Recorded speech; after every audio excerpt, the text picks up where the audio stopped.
Here is one thing every person over 60 living alone must do, but almost nobody is talking about this, and I don't understand why. My name is Eva, and this is Real Life Over 60, and today I want to talk about being prepared for an accident or accidental death while you're living alone. Today I'm headed to a meeting here in the tiny town that I live in Guatemala, but this is good. You don't have to be an expat, but this is for anybody. It is important to have something in place if something happens to you. And when I come back, I'm going to share with you what I learned in this meeting and some tips, and I'm going to share some tips with you, some helpful tips with you as well, so that you are prepared if something bad happens to you.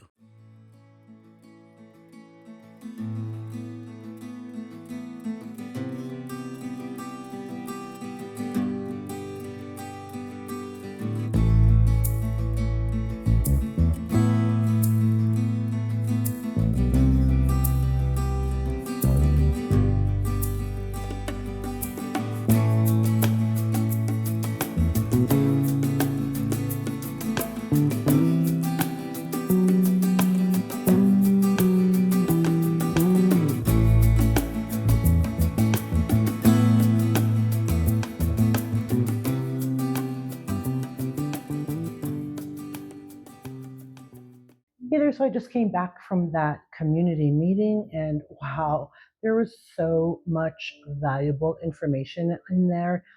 And just like little things and tips that you don't even really think about, like we don't give it a second thought. And then somebody brings up to you, and you're like, oh wow, that's really important. So I took down a lot of notes, and I'm going to share some of these things with you.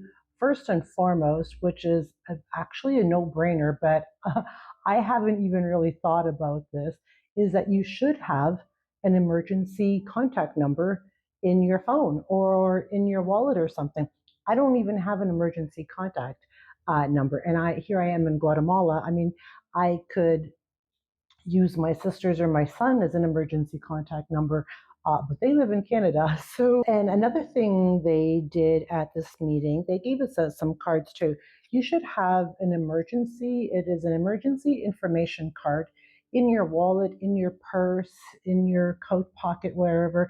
And here's a perfect example of why this is really important. The lady who is hosting this information meeting today, one of her friends came from another town across the lake, and he just came for a coffee or to visit. I don't know. Anyway, he fell, bonked his head, and fell unconscious, and he didn't have any identification on him.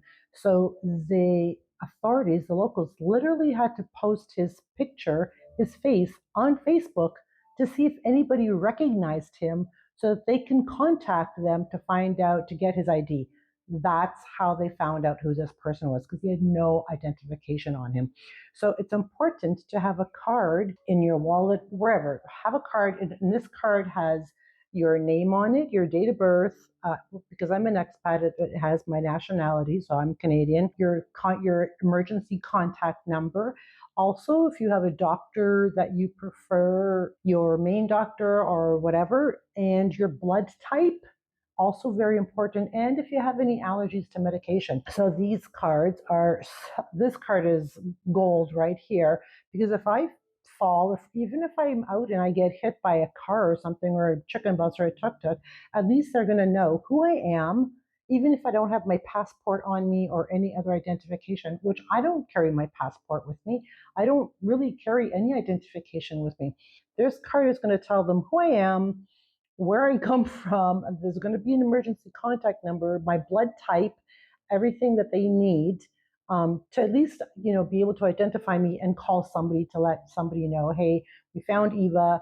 She's hurt. She's dead. She's whatever. So this is really important, and you can just make one of these yourself at home. Like, just get a piece of paper and write out this information and make it like a little card and carry it with you all the time. You can get it laminated if you want, but this is valuable right here. Also, what they gave us here was a list of all the emergency contact numbers that you should have in your area, where no matter where you live in the world, you don't have to be an expat, you at your own home. The number for police, the number for ambulance, the number for the firefighters, anybody. Have this list on your fridge in case something happens to you and you're living alone, in case something happens to you and you're at home.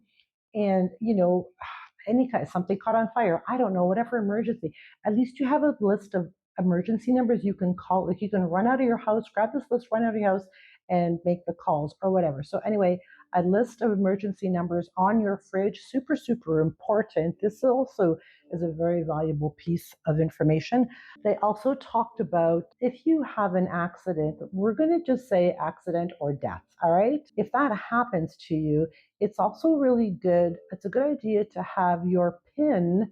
If your phone is locked and it can be unlocked with a PIN number, have that PIN number somewhere close to your phone so that they can use this number and get into your phone and find your emergency contacts. Like, say you don't have one of these cards, or you don't have your emergency contact number readily available. They can get into your phone and they can at least go through the list to see, they can see, who your family is or who you talk to the most, and they can contact people to let them know that something has happened to you. So having your PIN number somewhere to your phone or giving that to somebody that you can trust is really, really important. That's also a really good idea. Another thing they talked about, in the case of, let's say you do have an emergency and you just end up in the hospital, but you're in a coma or something, and they need, maybe some bills are coming up or some medical expenses or something. Somebody needs to be able to access your bank so that they can get in and take money out for emergencies, whatever. So you should give that information, your PIN numbers, to your credit cards, bank card, to somebody that you trust, so at least they can access your funds and maybe pay the bills that you have, maybe your rent or whatever, so they can take care of that financial part of it for you. We talked an awful lot about having a will written up, and I don't have a will written up. I should probably do that, or at least something. But they also talked about at least just having a document on your fridge, or keep it in a safe place, not on your fridge, keep it in a safe place, and tell that trusted person where this document is. And this document can contain, it might not be a will, but it could contain almost the same information, important information, that your will contain, like your PIN number for your phone, your PIN number for your banking information, your credit cards, and your debit card. If you die, if you have pets, who's going to take care of your pets? Like, who's going to take care of your things? Like, because if you don't have somebody to take care of all that for you, they're going to take care of all that for you, and that might not be a very ideal situation. So, and it also just places an extra burden on but the emergency workers, the doctors, the people in the town scrambling. Who's this person? What do we do with this? What do we do with that? We don't know.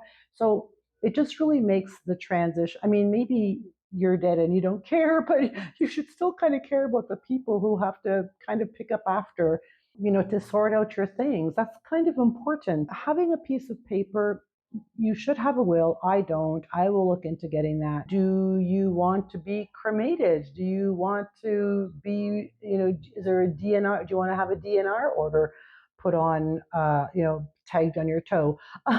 um, that was kind of a really icky way of describing that. Things like that. Those are all really important things. Write those things out. And maybe you don't have an attorney or you don't really have a will. At least write those out and sign them, and get somebody to sign them. Your trusted friend, get somebody to sign them until you can either afford a lawyer or at least just have something in writing. So they have something to go by, like, with your pets, with your property, with your belongings. At least have something. So they're not just standing in the middle of your house going, okay, well, what do we do with all her shit? Those are really, really important things to have in hand. If you are an expat, you should find out, depending on the country that you live in, what you want done with your body. Do you want it cremated in the town that you're living in? You have to find out about the cremation services. Do you want it buried in the town that you're living in? Find out about the burial services. Like, do you have to buy a plot? Do you have to renew it? So here, from what I understand, here you can rent a plot for 5 years, and then after 5 years, if nobody pays it, if nobody continues paying, they dig up your body, and I don't know what they do with it. I have no, and then they give this plot to somebody else. It's the weirdest thing. I don't quite understand it. But find out these things if you're in another country. Plots, cremation, the cost, services. If you have a will in your home country, does your will matter or count in the new country that you're in? Because sometimes it doesn't. Do you need another will for the country you're living in? You need to dot your I's and cross your T's 2 or 3 times just to make sure that everything runs smoothly in the case of your death, or even in the case of an accident. Like, you want to make sure that there is somebody, you almost need that person. You need somebody to be able to call, to be able to take care of it. And let's say, so here's something else. Let's say you just have an accident. Let's say, heaven forbid, you have a stroke, okay? And you live alone and you've had a stroke and you've been to the hospital, now you're home. Is there somebody you can call that can come to your house and help you? You can't, maybe you can't live alone anymore. So you need to have some of these things in place. And we didn't think about these things when we were in our 20s or 30s and we were married or we were living with our family. We're living alone now. We're living alone and we're over 60. And these are the things that we need to pay attention to and we need to look into to make sure that if anything happens to us, just an accident, but maybe a serious accident, that the people who are taking care of us at the hospital, the ambulance, they're going to know what to do, who to call, and it's not going to be more stressful for them because it's already stressful enough for them. It's going to be less stressful for them and a lot less stressful for your family or whoever is, your emergency contacts as well. It was I'm so glad I went. It was such a great, informative meeting. And, I just learned a lot of things, especially the phone number, like getting into like leaving your phone, your PIN for your PIN number for your phone. I don't know why I can't say that. Like leaving your PIN number for your phone to a trusted person, having that trusted person that you can call, and putting that emergency contact in your phone and on your card. Like, you need to put that emergency contact number in places where people are going to find it. Stick it on your fridge, stick it on your coffee maker, stick it on this card, put it in your phone. Like, put it places so people aren't looking and guessing, oh my God, who do we call? Here's this woman and she's dropped on the floor and we don't know who to call. So, these are the things that are crucial for you and for the people who have come to your aid in your emergency. So I hope this was helpful. But do you have any things in place? What kind of things have you done to prepare for accidents, to prepare for untimely deaths, or to prepare for anything? What have you done? Drop that down below. I'd love to know, and I'd love for you to share, for those of you who are expats, and even for those of you who aren't expats, share down below what you have done and what you have in place for your moving on, for your passing, for your accidents, for whatever. I don't even know how to say that. So anyway, that's all I got. I hope this was helpful and informative. Please don't forget to like, share.